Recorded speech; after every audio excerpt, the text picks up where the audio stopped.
this is Mitch Stephen with 1000houses.com, and today I want to talk to you about buying an undivided interest in a property, be it a house or a land or a ranch or whatever.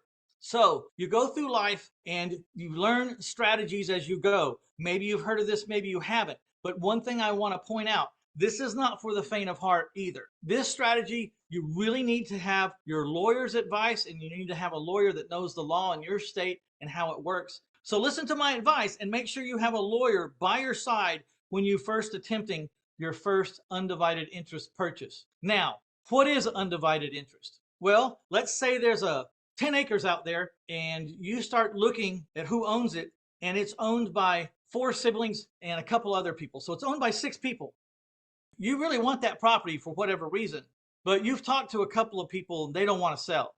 But hear me out on this. There is usually a black sheep or someone in desperate need of even the most minuscule amount of money out of that 6 people. So we're going to keep calling all of them. We now know that we're not going to be able to buy the entire property because the first 2 people we talked to said, no way am I selling it. You know, this property is worth a lot of money, or at least it is in their mind. You go, okay, but don't stop there. Keep calling. Then I get to that 6th owner. He owns 1/6 of the entirety of that property. It's a undivided interest of 1/6. And so he has as much right to that property as any of the other 5. He has 100% access. He has 100% right.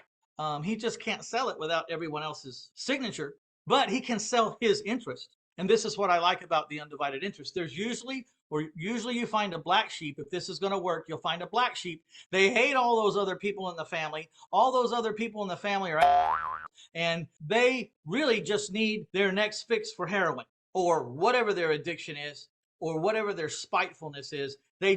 I want out of it. I don't even want to talk about it. I never want to meet those people. I don't want to see them again. You say, great. How about I give you $1,000 to sign a piece of paper? And for $1,000, you are now replacing them as 1/6 of the owners. And now those people that didn't want to talk to you, those other 5, they have to talk to you now because you own as much of the property as they do. And for $1,000, what could happen to you? You know what I mean? So you have to weigh out all the pluses and minuses. I mean, you wouldn't want to buy it into a $1,000 cost for a 1/6 undivided interest if the place might have environmental waste problems, because you could be 1/6 liable for the cleanup or the repair. So there are ways to get hurt, even though it's only $1,000, but you'll have to use your common sense and work through that. You know, generally on a raw piece of land where cows are out there eating some hay, 15, 20, 100 acres, and you want to buy an undivided interest, there's probably not much that can hurt. But make sure you do your research and make sure you study this. I love undivided interest because it brings the other parties to the table.